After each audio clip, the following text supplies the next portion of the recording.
So, Watch Dogs 2. The original game, Watch Dogs 1 if that's what you want to call it, was greatly anticipated, there was much hype built around it, and then the game didn't do so well once it had released. Ubisoft have rolled the emerging franchise around for another attempt, taking a new creative approach, swapping Chicago, Illinois for San Francisco, California, but following a similar backstory to last time. San Fran is the latest city to adopt the CTOS technology, and the hackers are determined once again to bring it crashing down. Watch Dogs 2 sees us play out the story of Marcus Holloway. He's a young hacker who's become the latest victim of CTOS's predictive algorithms and is being accused of a crime that he hasn't committed. He joins the hacktivist group called DedSec, and players of the original game will be familiar with that name. DedSec is a global group of hackers within the Watch Dogs universe, and San Francisco is one of their cell locations. On Marcus's quest, you'll be able to hack into city infrastructure, as you could in the last game, but this time, apparently there will be more options available to you.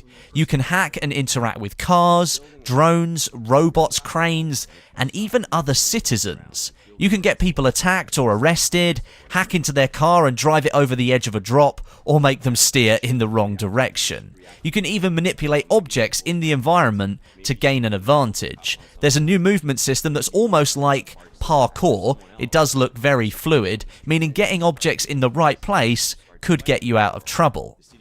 Any connected device in the city is hackable and can be used as you see fit. As you follow the story of Marcus, you can level up your abilities and skills to suit your playstyle and upgrade your hacker tools, things like the quadcopter drones and 3D printed weaponry. Sounds pretty cool.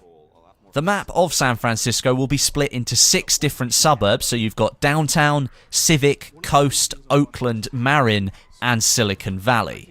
Each of these suburbs will have their own unique art style which draws from its real-life counterpart. So for example, Silicon Valley has a lot of students and tech company campuses, while in downtown there will be lots of skyscrapers, lots of construction, and there's even Fisherman's Wharf located on the map as well. In terms of actual gameplay, it seems that Ubisoft are introducing a new stealth aspect to the game, where you can make the choice about how you want to approach a certain situation. Does that sound familiar? Stealth has been a big thing in open world games recently, and they're deciding to add it into Watch Dogs 2.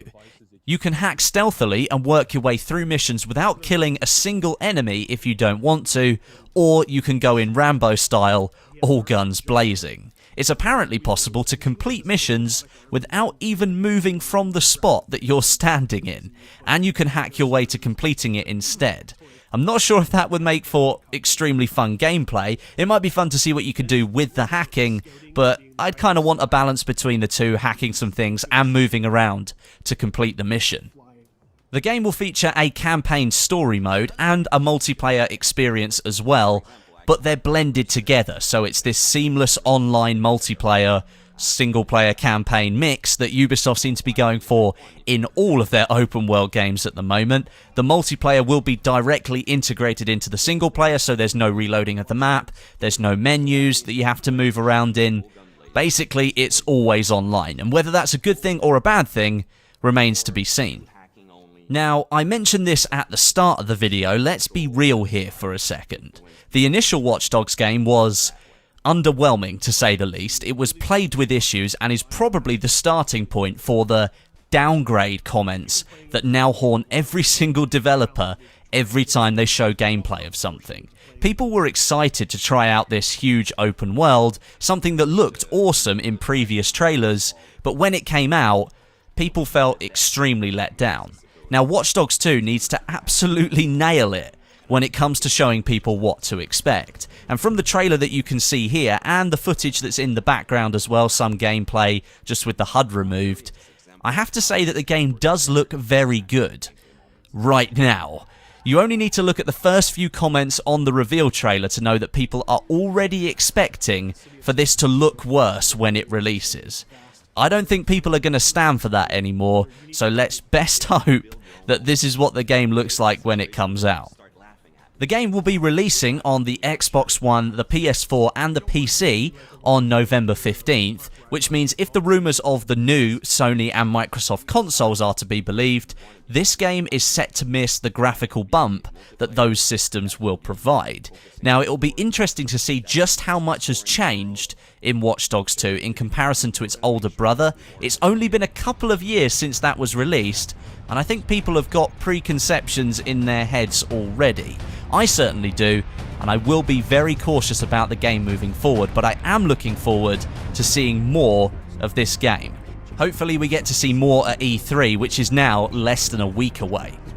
Thanks very much for watching. I hope you enjoyed your first look at Watch Dogs 2. Let me know down in the comments how you feel about this game. I'm staying cautious for now. I want to see some proper gameplay first. And while you're down there in the comments, drop me a like as well. But until next time, my name is Westy, and I'll catch you guys in the next video.